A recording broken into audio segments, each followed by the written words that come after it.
रातों रात दुनिया भर में चीजों की कीमतें 10 लाख गुना गिर गईं। अब आप माउंट फूजी को सिर्फ 1 युआन में और अमेरिका की वॉल स्ट्रीट को 2 युआन में खरीद सकते थे। लेकिन मेरे पास मेरा पैसा नहीं पहुंचा था और मुझे इस बारे में कुछ भी पता नहीं था। आज मैं एक ब्लाइंड डेट पर गया था जो मेरी माँ ने तय की थी। मैं सीधा मुद्दे पर आऊंगा। अगर तुम मुझसे शादी करना चाहते हो तो तुम्हारे पास कम से कम 100 स्क्वायर मीटर का घर, एक लग्जरी कार और 50 सेंट्स की दहेज होनी चाहिए। 50 सेंट्स? क्या तुम मजाक कर रहे हो? अगर तुम्हारी औकात नहीं है तो सीधा बोल दो, गरीब कहीं के। लड़की ने तंज कसते हुए कहा। क्या मैंने सही सुना ना? क्या तुम सच में 50 सेंट्स कह रही हो? हाँ, तुमने बिल्कुल सही सुना। दहेज 50 सेंट्स ही होगा। अगर तुम मुझसे शादी करना चाहते हो तो इसमें से 1 सेंट भी कम नहीं होगा। मुझे पता है कि यह रकम बड़ी है, लेकिन मेरे माँ बाप ने मुझे बड़ा करने में बहुत मेहनत की है। अरे बाप रे, क्या सच में 50 सेंट्स की दहेज? कहीं तुम कोई बहुत अमीर इंसान तो नहीं हो? शेनफोंग के मुंह से अचानक निकल गया। तुम क्या बकवास कर रहे हो? अगर तुम नहीं दे सकते तो कोई बात नहीं, चिंता मत करो। मैं तुम्हारा फायदा नहीं उठाऊंगी। मैं अपनी कॉफी के पैसे खुद दे दूंगी। और हाँ, अगर अगली बार तुम रोते हुए मेरे पास एक पूरे युआन की दहेज लेकर भी आओगे ना, तो भी मैं तुम्हें हाँ नहीं कहूंगी। शेनफोंग ने बस अपना सिर हिलाया और घर वापस जाने लगा ताकि वो अपनी महीने की 1 मिलियन कमाने वाली स्ट्रीमिंग की जॉब पर फोकस कर सके। तभी उसका फोन हल्का सा वाइब्रेट हुआ। हेलो, कौन बोल रहा है? नमस्ते, क्या मैं मिस्टर शेनचंग से बात कर रहा हूँ? हाँ, मैं बोल रहा हूँ। बताइए, मैं आपकी क्या मदद कर सकता हूँ? सर, आपने ऑनलाइन जो बोइंग 747 खरीदा था वो सिग्नन पहुंच गया है। क्योंकि ये बहुत महंगी चीज है, इसीलिए हमें आपसे कंफर्म करना है कि आप खुद इसे रिसीव करने कब आ सकते हैं। अरे बेवकूफ, मैंने तो बस एक खिलौना खरीदा था। उसे शहर के बीच वाले कुरियर ऑफिस में छोड़ दो। सर, आप मजाक कर रहे हैं। ये एक असली बोइंग 747 है। अगर हमें 10 गुना हिम्मत भी मिल जाए तब भी हम इसे ऐसे ही कहीं नहीं छोड़ सकते। आपको इसे लेने खुद आना ही पड़ेगा।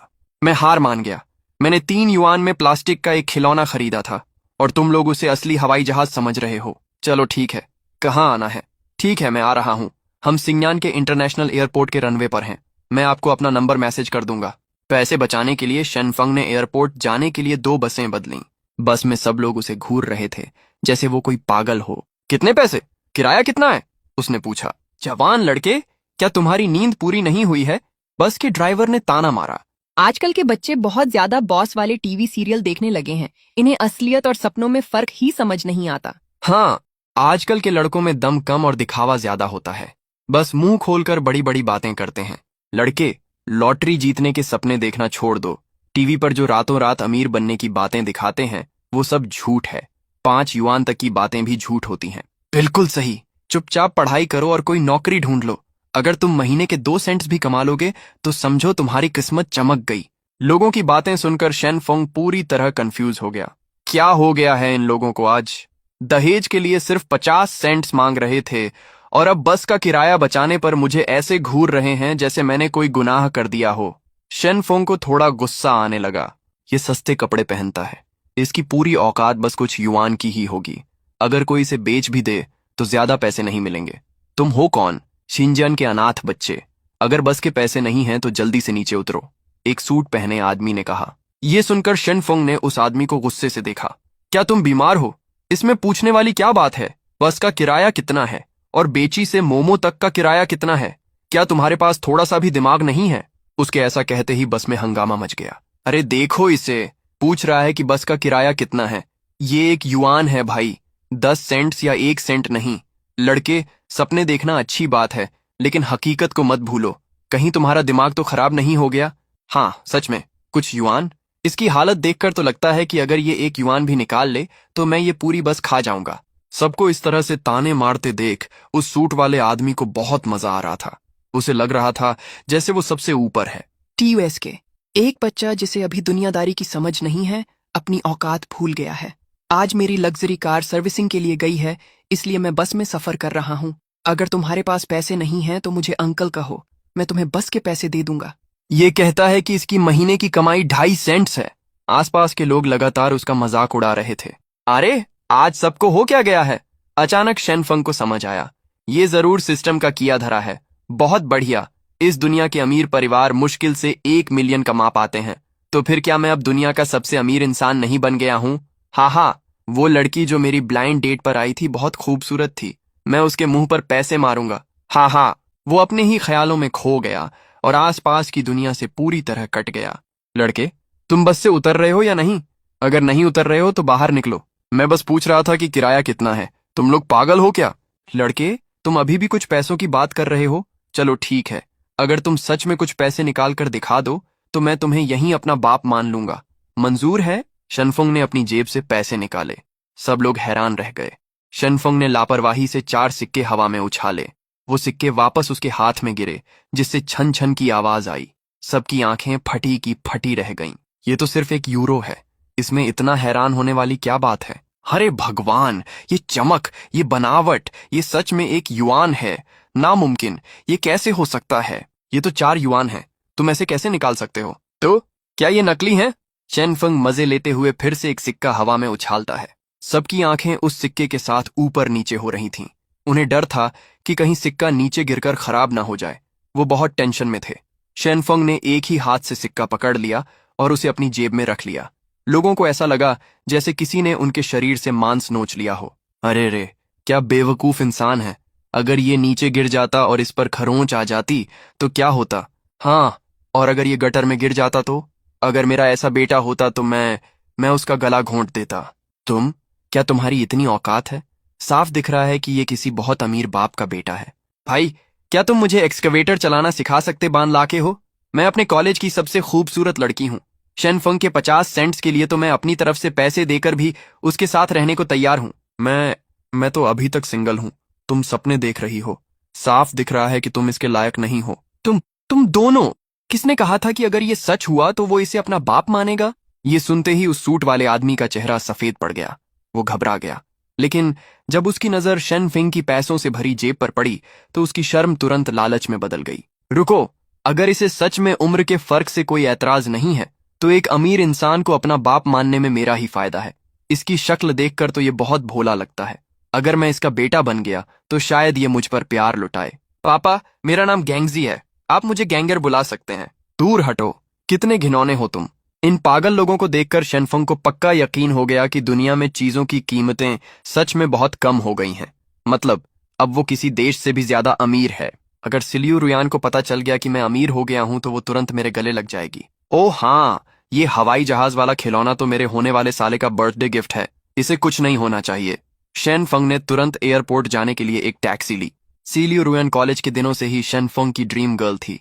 वो पिछले 3 साल से उसके पीछे पागल था और हर बार उसका साला ही उसकी मदद करता था। शेनफेंग हमेशा उस पर पैसे लुटाता था। थोड़ी देर बाद शेनफंग कार से उतरा और एयरपोर्ट के हॉल में गया।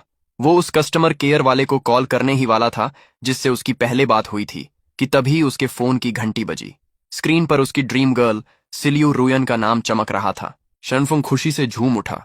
रातों रात अमीर होने के बाद वो अपनी ड्रीम गर्ल के सामने अपना रुतबा दिखाना चाहता था। हेलो जान, शाओवेई का बर्थडे गिफ्ट तैयार है। तुम कहाँ हो? मुझे जान मत बुलाओ, मैं रनवे पर हूँ। यहाँ आओ, मुझे तुमसे कुछ जरूरी बात करनी है। अरे, मैं तो चिंजन एयरपोर्ट पर ही हूँ। क्या बात है? तुम भी एयरपोर्ट पर कैसे हो?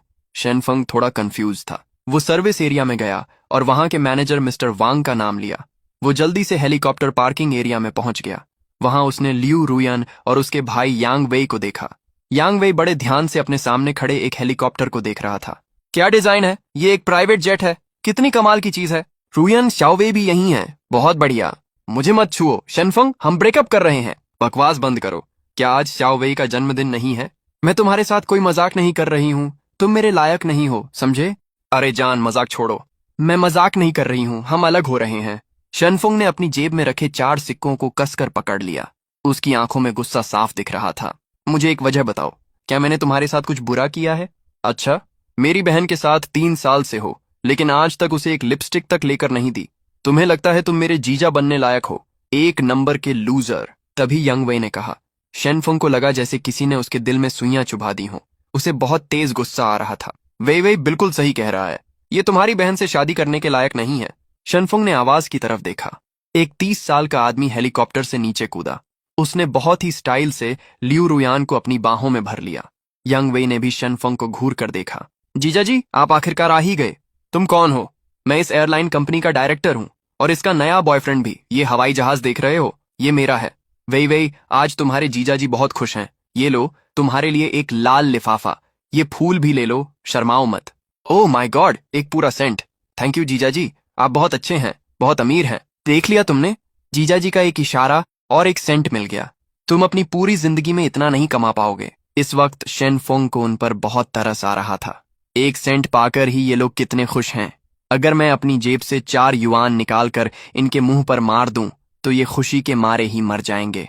बच्चे, अगर तुम में थोड़ी भी अक्ल है तो यहां से चले जाओ, वरना मैं सिक्योरिटी को बुलाकर तुम्हें बाहर फेंकवा दूंगा। जल्दी निकलो, अपना टाइम बर्बाद मत करो। तुम्हारी वजह से मेरी बहन को अपने प्राइवेट जेट में बैठने में देरी हो रही है। इन जोकरों को देखकर शेनफोंग की आंखों में खून उतर आया। उसकी आवाज बहुत भारी थी। ठीक है, बस ये उम्मीद करता हूं कि तुम लोगों को अपने किए पर पछतावा ना हो। रुयान, श्यांगबे, तुम दोनों बहुत बड़े धोखेबाज हो। तुम्हें पछताना पड़ेगा। जब तुम्हें किसी चीज की जरूरत पड़े तो मेरे पास भीख मांगने मत आना। तुम्हारे पास भीख मांगने आई?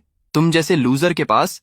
अपने कान खोलकर सुन लो, मेरे नाम पर एक पूरा युआन है और ये रॉबिन्सन R44 हेलीकॉप्टर पूरे 3 युआन का है। मेरे पैर का एक बाल भी तुम्हारी पूरी औकात से बड़ा है। तुम मेरा मुकाबला कैसे करोगे? दीजीबोदा ने लियू रुयान के गाल खींचते हुए कहा। तुम मुस्कुरा क्यों रहे हो? क्या तुम्हारे पास दिल नहीं है? 3 युआन? मेरी जेब में रखे 4 सिक्कों से तो मैं पूरा एयरपोर्ट खरीद सकता हूँ, है ना? ये सब शोर शराबा कैसा है? क्या तुम लोगों को नहीं पता कि एक बहुत बड़े VIP आने वाले हैं? ये सुनकर सबने उस रास्ते की तरफ देखा। एक आदमी जो सूट पहने था और काले चश्मे लगाए हुए था, उनकी तरफ आ रहा था। उसे देखकर लियू रुयान ने मुंह बनाया। आप कौन हैं? क्या आप मेरा मजाक उड़ा रहे हैं? इससे पहले कि वो अपनी बात पूरी कर पाती, दीजीबोदा ने तुरंत उसका मुंह बंद कर दिया। वो घबराते हुए उस आदमी की तरफ देखने लगा। डायरेक्टर शेन, आप यहाँ क्या कर रहे हैं? ये मेरा एक दोस्त है, मैं इसे अभी यहाँ से ले जाता हूँ, तुरंत। दीजीबोदा, जो अभी तक इतनी अकड़ दिखा रहा था, अब एक नौकर की तरह बर्ताव कर रहा था। लियू रुयान के चेहरे के हाव भाव बदल गए। बस एक लाइन और हमें दुम दबाकर भागना पड़ रहा है। इस आदमी का क्या रुतबा है? यहां तक कि दीजीबोदा, जो साल का 1 मिलियन कमाता है, वो भी इससे इतना डर रहा है। तो इस आदमी की कुल संपत्ति कितनी होगी? 50 मिलियन या 100 मिलियन? अगर मैं इसे फंसा लूं तो क्या मुझे फिर दीजीबोदा के नखरे सहने पड़ेंगे? एक ही पल में लियू रुयान की नजरों में दीजीबोदा की कोई इज्जत नहीं रही। वैसे ये VIP इंसान कौन है जिसके बारे में ये आदमी बात कर रहा है? वो कौन हो सकता है जिसे लेने के लिए इतना पावरफुल आदमी खुद आया है? जब दीजीबोदा चुपचाप लियू रुयान को वहां से ले जाने लगा तो शेनफंग ने डायरेक्टर चेंग को थोड़ा कंफ्यूज होकर देखा। डायरेक्टर शेन, आपकी आवाज से ऐसा लग रहा है जैसे हम पहले भी मिल चुके हैं। जैसे ही उसने ये कहा, वहां सन्नाटा छा गया। दीजीबोदा बुरी तरह डर गया और उसने तुरंत शेनफंग को कसकर पकड़ लिया। इस आदमी की आवाज मुझे कुछ जानी पहचानी लग रही है। तुमने ये सब कहाँ सुना है? तुम क्या बकवास कर रहे हो? डायरेक्टर शेन का तुम जैसे आम आदमी से क्या लेना देना हो सकता है? चेंग शुआंग, बकवास बंद करो। अगर तुम्हें कुछ कहना है तो बाहर चलो और बात करते हैं। चेंग शुआंग ने शांति से उन्हें देखा। उसका अंदाज बहुत ही रिलैक्स था। क्या तुम्हें डर है कि मैं कोई राज खोल दूंगा? जैसे ही उसने ये कहा, दीजीबोदा का चेहरा उतर गया। आखिर समाज में उसकी भी एक इज्जत थी। ठीक है, तुम बस इस मौके का फायदा उठाकर पैसे ऐंठना चाहते हो ना? मैं तैयार हूं। जब हम बाहर चलेंगे तो मैं तुम्हें 50 सेंट्स दूंगा। ये कहकर दीजीबोदा ने चंग शुआंग को वहां से ले जाने की कोशिश की, लेकिन उसने देखा कि चंग शुआंग अपनी जगह से टस से मस नहीं हुआ। 1 सेंट? मैं तुम्हें भीख में 1 सेंट दे रहा हूं। ये मेरी आधे महीने की सैलरी है, ज्यादा लालच मत करो। जैसे ही दीजीबोदा सिक्योरिटी को बुलाने वाला था, चंग शुआंग को अचानक कुछ एहसास हुआ। फिर उसने बड़ी बड़ी आंखों से चंग फंग को देखा। उसकी सांसें तेज हो गईं। ये वही है। क्या ये आवाज उसी की नहीं है जिस आदमी ने आज सुबह फोन उठाया था? इसका मतलब ये... चंग शुआंग ने गहरी सांस ली और खुद को शांत किया। मुझे छोड़ो, चंग शुआंग ने चिल्लाकर कहा। दीजीबोदा तुरंत डर गया। चंग फंग को अपने पास आते देख दीजीबोदा थोड़ा घबरा गया। प्रेसिडेंट शेन, ये लड़का... चंग शुआंग ने दीजीबोदा को पूरी तरह इग्नोर कर दिया। एक साथ 3 सीढ़ियां चढ़ते हुए वो तेजी से चंग फंग के पास पहुंचा और 90 डिग्री झुककर उसे प्रणाम किया। क्या मैं जान सकता हूं, क्या आप ही मिस्टर शन फंग हैं? उस वक्त पूरे हॉल में सन्नाटा छा गया। सुयन और यांगवे का मुंह खुला का खुला रह गया, जैसे उन्होंने कोई एलियन देख लिया हो। हाँ, मैं ही हूं। आप कौन हैं? मुझे याद आया, आप वही डिलीवरी वाले हैं जिसने आज सुबह मुझे कॉल किया था, है ना? चुप रहो, क्या तुम्हें मरना है? ये चिन एंग ग्रुप के क्राउन प्रिंस हैं, जनरल मैनेजर शन। क्या एक डिलीवरी बॉय? क्राउन प्रिंस खुद पैकेज डिलीवर कर रहे हैं? क्या सर्विस सेक्टर में आजकल इतना ज्यादा कंपटीशन हो गया है? डायरेक्टर शेन, आपको पक्का कोई गलत फहमी हुई है। ये तो बस एक गरीब लड़का है। ये मेरे साथ है। ये तो मेरे लिए एक लिपस्टिक भी नहीं खरीद सकता। ये आपका VIP कैसे हो सकता है? हाँ, इसे जल्दी से बाहर निकालो। कहीं ऐसा ना हो कि डायरेक्टर शेन की नजर इस पर पड़ जाए। इसे कौन हाथ लगाने की हिम्मत करेगा? ये डायरेक्टर शेन है। शेन शुआंग जोर से चिल्लाया। भाई बहन ये सुनकर हैरान रह गए। अपनी आंखें खोलकर देखो, ये बोइंग 747 जो अभी अभी लैंड हुआ है, इसे पूरी तरह से डायरेक्टर शेन फंग ने खरीदा है। सबने उसकी उंगली की दिशा में देखा। वो विशाल हवाई जहाज धूप में चांदी की तरह चमक रहा था। उसके बगल में खड़ा हेलीकॉप्टर किसी खिलौने जैसा लग रहा था। बोइंग 747, ये तो एक बहुत महंगी मशीन है जिसकी कीमत 3,000 युआन है। 3,000 युआन? अगर तुम्हें बेच भी दिया जाए तब भी तुम 7 सेंट के नहीं बिकोगे। ये इसे कैसे खरीद सकता है? जब सब लोग इस झटके से उभरने की कोशिश कर रहे थे, तभी हीरो ने कंफ्यूज होकर अपना सिर खुजलाया। रुको बड़े भाई, आपको कोई गलतफहमी हुई है ना? मैंने तो बस एक प्लेन का मॉडल खरीदा था। मैं इसे अपने होने वाले साले के लिए बर्थडे गिफ्ट के तौर पर तैयार कर रहा था। ये शब्द सुनते ही लियू रुयान को लगा जैसे डूबते को तिनके का सहारा मिल गया हो। वो पल भर में ही एक अमीर इंसान की फैन से वापस एक आम लड़की बन गई। आह, डायरेक्टर शेन, आपने सुना? लियू रुयान को लगा जैसे डूबते को तिनके का सहारा मिल गया हो। वो पल भर में ही एक अमीर इंसान की फैन से वापस एक आम लड़की बन गई। आह, मैंने तो पहले ही कहा था। आह, डायरेक्टर शेन, आपने सुना ना? इसने खुद ही मान लिया है। ये तो बस एक टूटा हुआ मॉडल है। मैं इसके झांसे में आने वाली थी। मिस्टर हीरो, कृपया अपने ऑर्डर की जानकारी दिखाइए। हीरो ने लापरवाही से अपना फोन उसकी तरफ बढ़ा दिया। उस कस्टमर सर्विस वाले ने एक नजर देखी और उसकी आंखें फटी की फटी रह गईं। उसने अचानक अपना सिर उठाया। मैं गलत नहीं हूं, ये एक असली बोइंग कंपनी का प्लेन है, और ये भी सच है कि मिस्टर हीरो ने इसे पूरे कैश पेमेंट के साथ खरीदा है। इस आखिरी फैसले ने लियू रुयान और उसके भाई यांग वेई के होश उड़ा दिए। असंभव, इसके पास इतने पैसे कहां से आए? ये तो खत्म हो गया। ये पूरे 3,210 युआन की बात है। पूरे किंगशेंग ग्रुप की मार्केट वैल्यू सिर्फ 50,000 युआन है, और इसने ऐसे ही 3,000 युआन से ज्यादा खर्च कर दिए। हे भगवान, इसे खुद पर बहुत यकीन था। दरअसल जब मैंने देखा कि ये सिर्फ 3,210 युआन में बिक रहा है, तो मुझे लगा कि ये कोई नकली मॉडल होगा, लेकिन ये असली कैसे निकल गया? सब लोग हैरान रह गए। ओह माय गॉड, इतनी बड़ी चीज! मुझे तो इसे उड़ाना भी नहीं आता, और ये घर में भी कितनी जगह घेरेगा। अगर मुझे पता होता कि ये असली है तो मैं इसे कभी नहीं खरीदता। खिलौना ही ज्यादा अच्छा था। ये सुनो जरा, क्या कोई इंसान ऐसी बात कर सकता है? चिबोदा को तो ऐसा लग रहा था जैसे वो मर ही जाए। ये शिकायत कर रहा है कि एक असली हवाई जहाज जगह घेर रहा है। इनके दिमाग का तार कहाँ से जुड़ा है? इस धोखेबाज लियू रुयन ने तो मुझे मरवा ही दिया। जिबोदा ने लियू रुयन को गुस्से से देखा। उसका मन कर रहा था कि वो उसका वहीं गला घोंट दे। लियू रुयन तो जैसे होश खो बैठी थी। ये सब झूठ है, मैं इस पर विश्वास नहीं कर सकती। नहीं मिस्टर शेनफंग, आप बहुत मजाकिया हैं। सारी फॉर्मेलिटीज पूरी हो गई हैं। अगर आप चाहें तो इसे ले जाने के लिए अंदर जा सकते हैं। रहने दो, मुझे आलस आ रहा है। ये तो बस कुछ हजार युआन का खिलौना है, इसे चेक करने की क्या जरूरत है? शेनफुंग की बात सुनकर सब हक्के बक्के रह गए। कुछ हजार युआन का खिलौना? ये एक बोइंग 747 है भाई। मैंने बहुत से घमंडी लोग देखे हैं, लेकिन ऐसा कभी नहीं देखा। ये तो सच में मोतियों को सुअरों के सामने डालने वाली बात हो गई। तभी एक खूबसूरत लड़की जो फॉर्मल सूट पहने हुए थी, हांफते हुए दौड़ कर आई। डायरेक्टर शेन, ये रहा वो ट्रांसफर एग्रीमेंट जो आपने मांगा था। मिस्टर शेन, अगर आपको सब सही लगे तो कृपया नीचे साइन कर दीजिए। ये बोइंग 747 आपका हो जाएगा। शेनफुंग ने उस एग्रीमेंट पर एक नजर डाली और जल्दी से अपना नाम लिख दिया। चलो ठीक है, इसे वापस भेजना बहुत मुश्किल काम होगा। मैं इसे मजबूरी में ही रख रहा हूं। अगर मैं इसे वापस भेजूंगा तो मुझे पता है कि कितना झंझट होगा। बधाई हो मिस्टर शेन, ये बोइंग 747 अब ऑफिशियली आपका है। शेनफुंग की बातें सुनकर लियू रुयान, जो अभी तक सदमे में थी, फाइनली होश में आई। नामुमकिन, झूठे! शेनफुंग, तुम बहुत बड़े झूठे हो। ये जरूर तुम्हारी ही कोई चाल होगी, है ना? तुम मुझे बेवकूफ बनाने की कोशिश कर रहे हो ताकि मैं पछताऊं, है ना? जीबोदा, ये आदमी तुम्हारी कंपनी का जनरल मैनेजर नहीं है ना? तुमने झूठ बोला था ना? लियू रुयन तो जैसे पागल ही हो गई थी। उसने जिबोदा का कॉलर पकड़ लिया और उसे जोर जोर से हिलाने लगी। साफ दिख रहा था कि वो इस सच को बर्दाश्त नहीं कर पा रही थी। क्यों? मेरे जाने के बाद तुम कोई और इंसान कैसे बन गए? तुमने सीधा 3,000 युआन का एक हवाई जहाज खरीद लिया। इतना पैसा तो किसी आम इंसान की पूरी जिंदगी आराम से गुजारने के लिए काफी है। जिस तरह से तुमने इसे इतनी आसानी से खरीदा है, तुम्हारे पास तो और भी बहुत पैसे होंगे। तुमने कहा था कि मैं अभी भी तुम्हारी गर्लफ्रेंड हूं।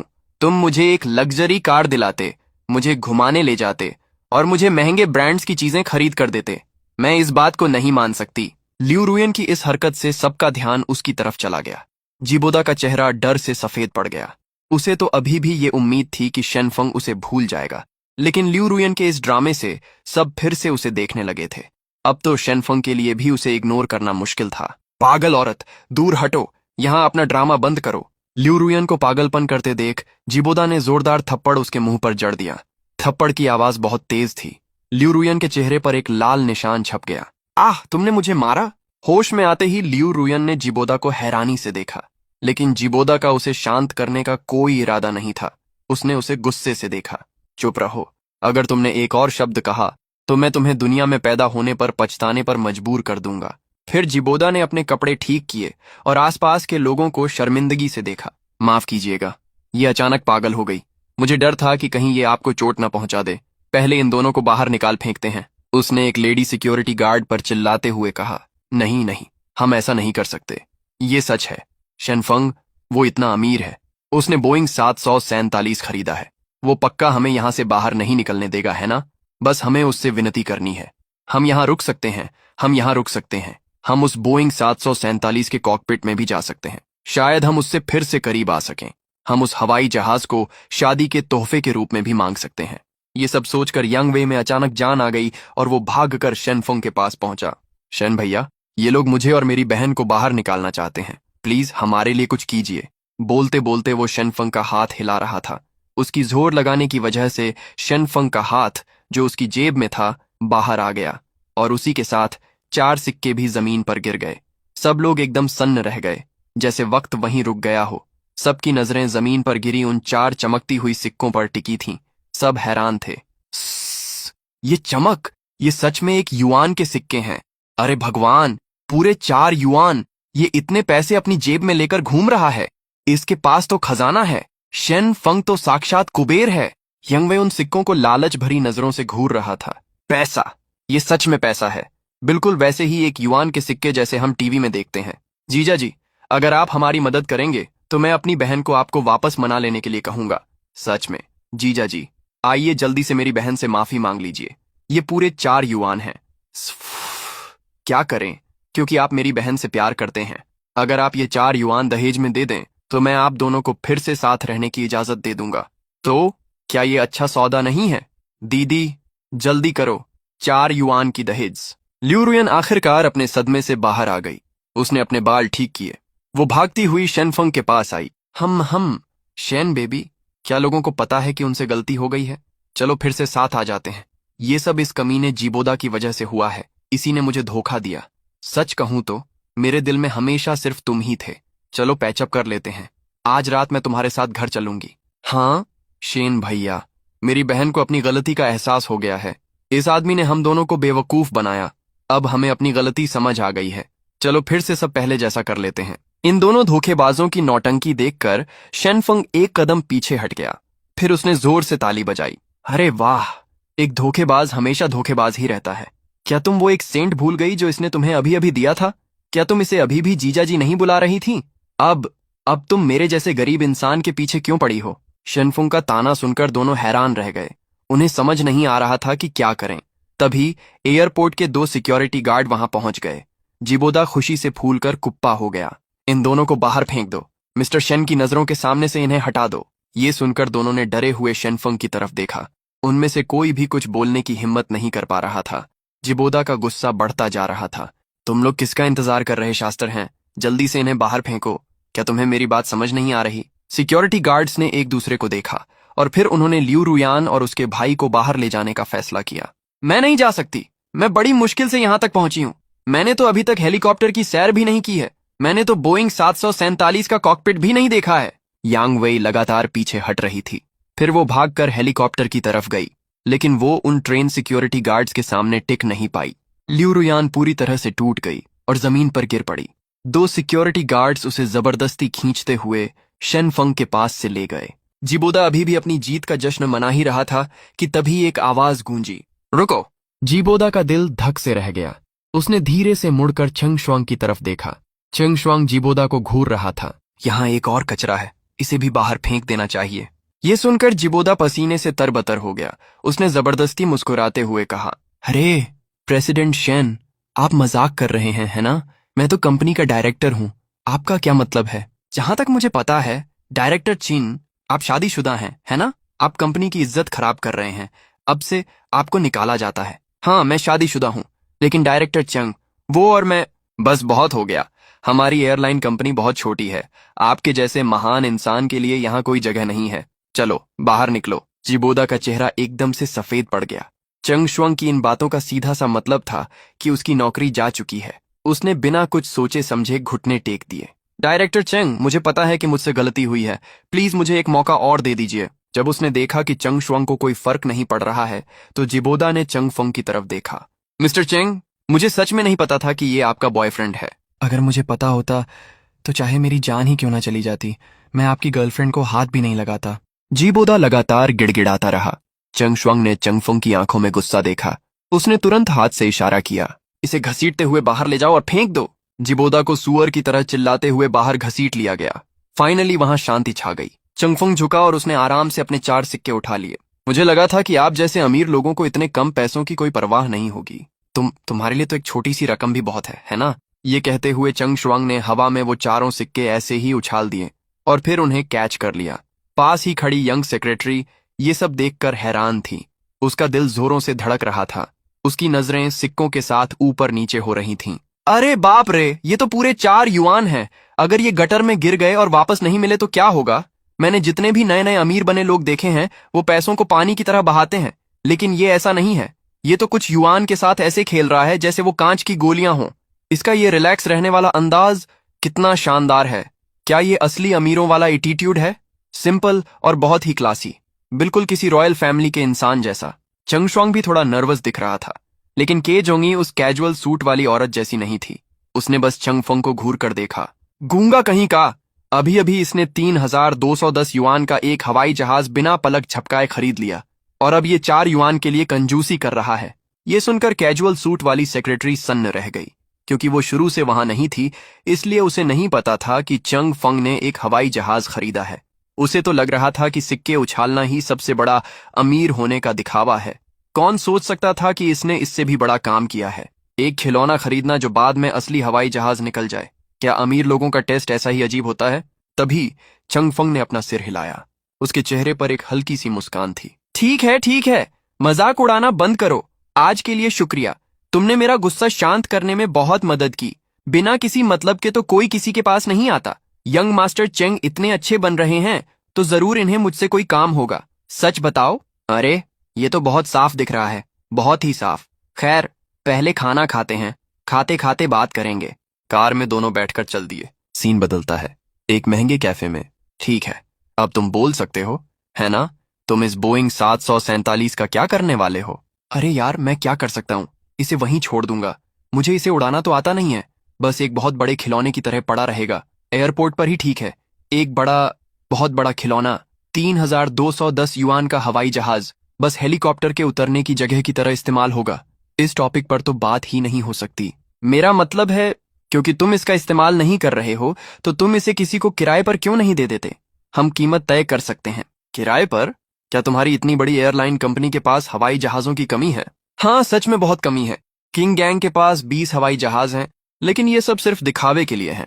20 हवाई जहाज, अगर एक की कीमत 6000 भी हो, तो ये सिर्फ 1,20,000 ही हुए ना? क्या तुम इतनी सी रकम भी नहीं दे सकते? 1,20,000 को इतनी सी रकम कहना शेन फंग को ऐसा लगा जैसे किसी ने उसे पत्थर मारा हो। उसके मुंह से कॉफी निकलते निकलते बची। भाई, तुम्हें क्या लगता है, क्या हर कोई हवाई जहाज है? क्या तुम इतनी सी रकम भी नहीं दे सकते? और क्या तुम बिना सोचे समझे पैसे खर्च करते हो? दुनिया की सबसे अच्छी एयरलाइन कंपनियां भी कैश देकर हवाई जहाज नहीं खरीद सकती। ज्यादातर कंपनियां इन्हें बैंकों से लीज पर लेती हैं। हवाई जहाज बहुत महंगे होते हैं।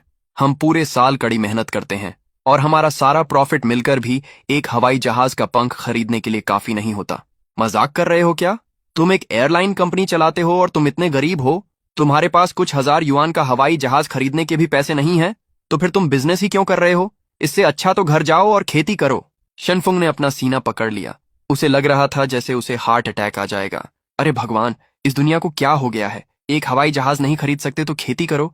क्या यही लोगों में फर्क है? रुको, क्या ये मेरा मजाक उड़ा रहे हैं? कई पुश्तें मेहनत करती हैं, पूरे साल दिन रात काम करती हैं, फिर भी वो 3,210 युआन नहीं कमा पाती। बिल्कुल सही।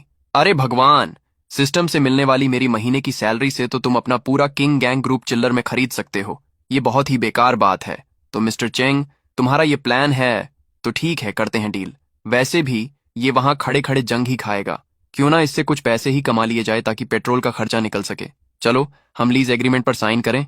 बहुत बढ़िया। किराए के नियमों की बात करें तो हमारी टोंगचेंग कंपनी फाइनेंस लीज सिस्टम का इस्तेमाल करती है। हमें हर 3 महीने में प्रॉफिट मिलता है। अरे भाई, ये सब ड्रामा बंद करो।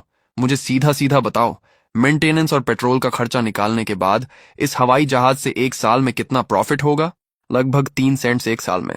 क्या कहा? नहीं, 300 युआन। मैंने ये हवाई जहाज 3,210 युआन में खरीदा है। मुझे अपने पैसे वापस पाने में ही 10 साल लग जाएंगे। क्या तुम बिजनेस कर रहे हो या चैरिटी? मिस्टर चेंग, यही मार्केट का रेट है। एक हवाई जहाज की लाइफ 20 साल होती है। पहले 10 साल तो सिर्फ लागत वसूलने में ही लग जाते हैं। बाकी के 10 साल में जो मिलता है वो शुद्ध मुनाफा होता है। यही मार्केट का रेट है। यही तो मार्केट का रेट है। ये तो एक बहुत ज्यादा प्रॉफिट वाला प्रोजेक्ट है। अरे यार, रहने दो रहने दो। चलो, थोड़ी बहुत रकम भी आ जाए तो ठीक है। हम कोई मुश्किल कॉन्ट्रैक्ट नहीं बनाएंगे। मैं उम्मीद करता हूं कि तुम जो कह रहे हो वो रकम 300 युआन है ना? बस तुम मुझे हर महीने 25 युआन दे देना अगले 20 सालों तक। इस बीच तुम उस हवाई जहाज का जो चाहो वो कर सकते हो। मैं उसे अपना नहीं मानूंगा। मंजूर है? तो बस इतनी सी बात है।